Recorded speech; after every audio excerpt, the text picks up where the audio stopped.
If you are surprised, you're probably new here because I'm fucking trash. Hey, it's me, TB, and today I'm going to be doing the Midyear Freakout tag. I was tagged to do this by M's Book Nook, and I will link her channel down below. Go ahead and get started. Number one is the best book you've read so far in 2020, and for that, that's going to be Mexican Gothic by Sylvia Moreno-Garcia.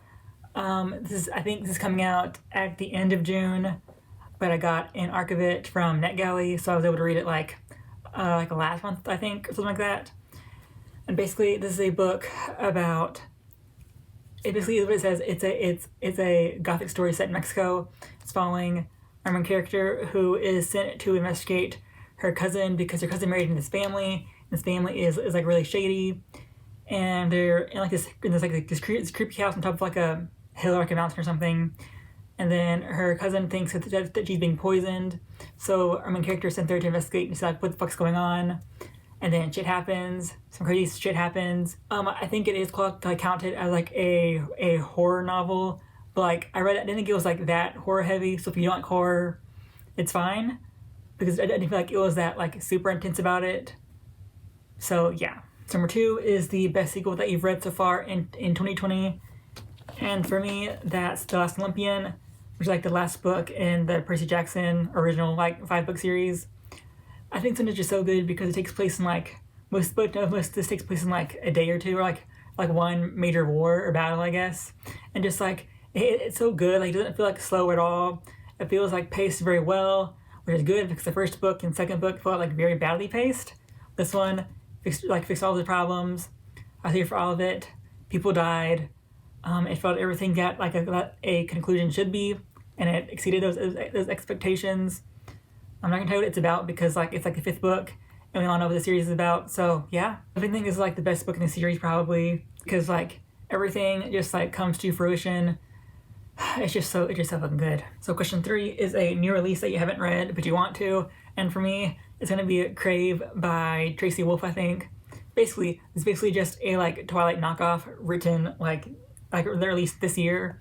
Like listen, I know it's gonna be shit, but I still want to read it anyway. Because the cover scheme is like such a obvious nod to like Twilight that I really want to read it. Basically what I know about this is that this girl gets into like this like school in like Alaska that like her uncle runs, and it's like creepy and spooky. There's this bad boy, and, plot twist, he's a fucking vampire. We all saw it coming. And yeah, shit happens. There's a little romance or something or other. I'm fucking here for it. Yeah, that's basically all I know about it. That's all I need to know about it. And that everyone that's read it so far has either loved it or hated it. So yeah. Are we surprised that this book made its way onto my list? No. If you are surprised, you're probably new here because I'm fucking trash. So next is my most anticipated release for the later half of 2020. And for me, it's going to be Black Sun by Rebecca Brownhorse. Basically what I know about this is that it is a like new fantasy series that focuses on like pre-Columbian Americas and like how their civilizations worked, set in like a more fantasy setting. So I'm fucking here for that.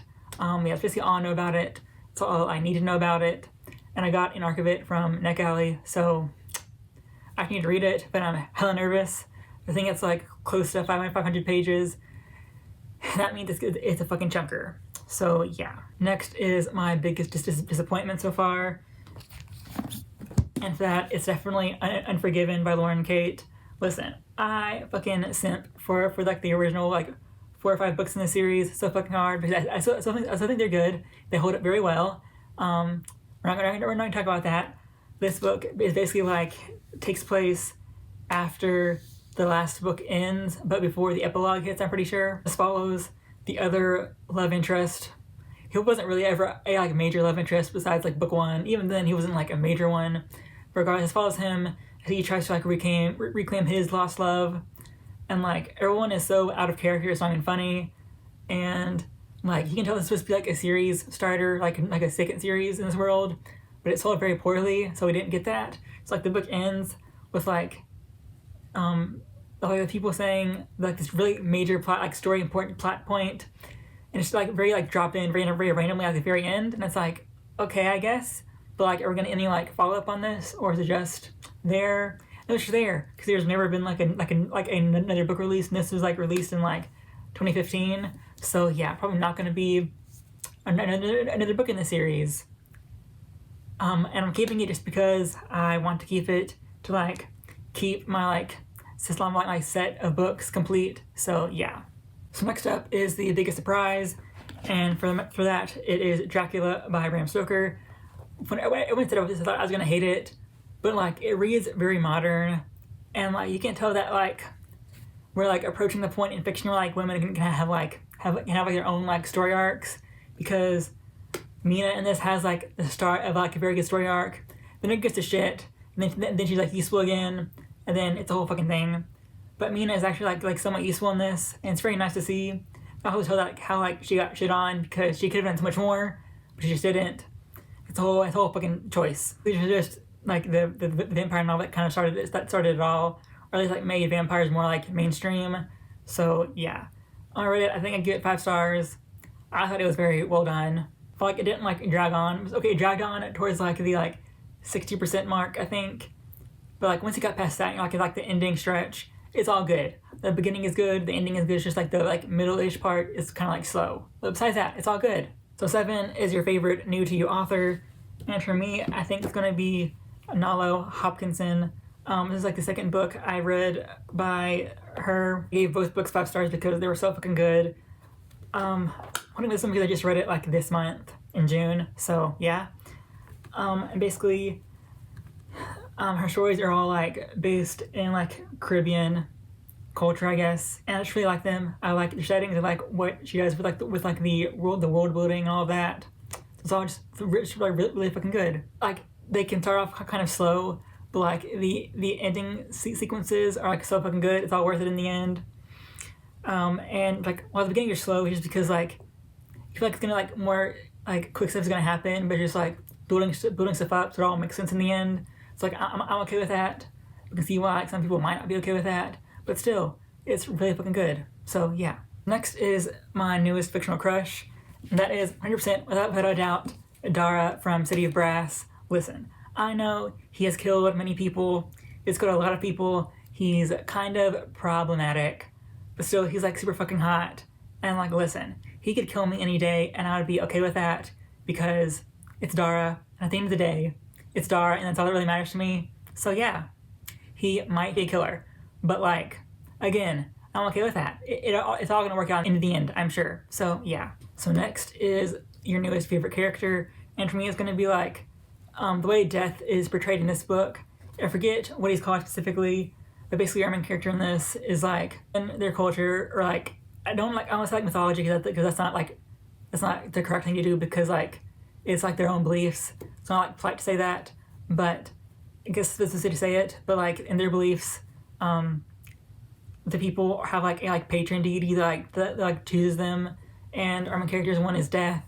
And I actually really like the way he is in the story. I get that he's kind of like a morally gray person, but still I really liked him. I thought he was funny, and I liked everything that he stood for in this book. So yeah. So next is a book that made you cry. Listen, I've done like 2 tags about this so far, so I don't want to say that's like the same book again. So I'm gonna say Their Eyes Are Watching God by Zora Neale Hurston. I'm pretty sure I like teared up at this. I don't think I cried, but I think I teared up at least towards the end. So yeah.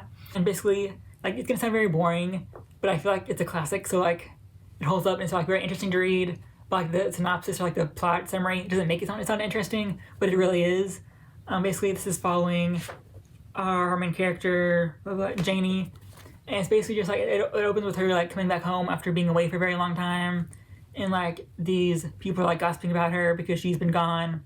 She like left the town for like some purpose, and she's coming back. She's like coming back into town, and one of her old friends comes like talk to her, and she's like, I know you're gonna gossip about me anyway. So might as well just tell you what actually happened. And the rest of the book is pretty much just her explaining like where she's been for the last few years, and like how her life got the way it is, and like all her marriages, her childhood, all of that.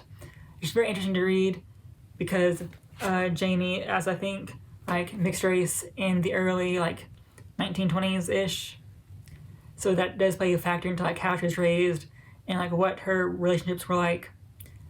And yeah, it was really fucking good. I teared up at the end because things happened.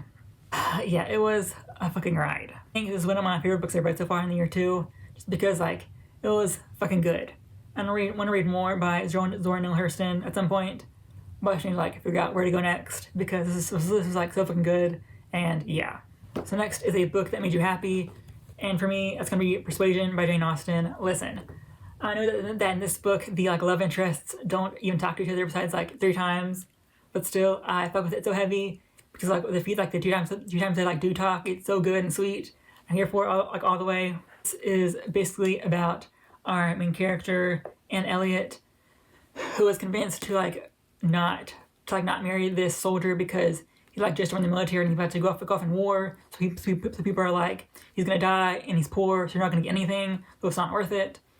Then I think a few years pass, and Anne is still unmarried, and her like lover comes back, and it turns out that he is very, very rich now, and like successful because he like won all the battles in the war or whatever, and she still loves him a little bit, and then shit happens, and it's just like a nice story. It's kind of sad at some points, but overall it was very nice, and the ending it made me feel warm inside. So yeah.